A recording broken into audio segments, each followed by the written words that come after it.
정부가 이처럼 소득 증대와 양질의 일자리 확대를 위해서 팔을 걷어붙인 것은 그동안 성장 지향형 경제 발전 과정에서 불평등과 양극화가 고착화됐다는 판단이 깔려 있습니다.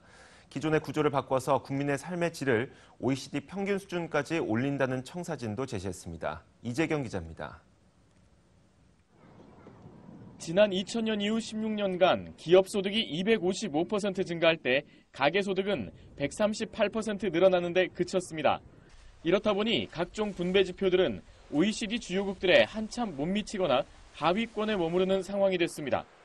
진위 계수만 봐도 OECD 35개국 중 최저 26위까지 떨어졌습니다.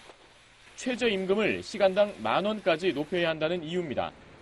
미국이나 영국 등 주요국의 3분의 1에도 미치지 못하고 있는 근로장려세제 EITC는 내년부터 대상과 지급액을 확대합니다. 실업급여 지급액이나 기간도 OECD 평균 수준으로 높일 계획입니다. 현재 6.3%인 공적 임대주택 비율은 OECD 평균인 8%보다 높은 9%까지 끌어올리기 위해 연간 17만 가구를 공급하기로 했습니다. 정부의 재정도 지출 증가 속도를 경상 성장률보다 높게 유지해 구조적 문제 해결을 위한 투자에 쓰기로 했습니다. 우리나라 재정의 분배 개선율은 13.5%인데 이는 OECD 최저 수준에 불과합니다. 아울러 정부의 재정 지출과 예산 편성, 세제까지 일자리 중심으로 전면 개편하기로 했습니다.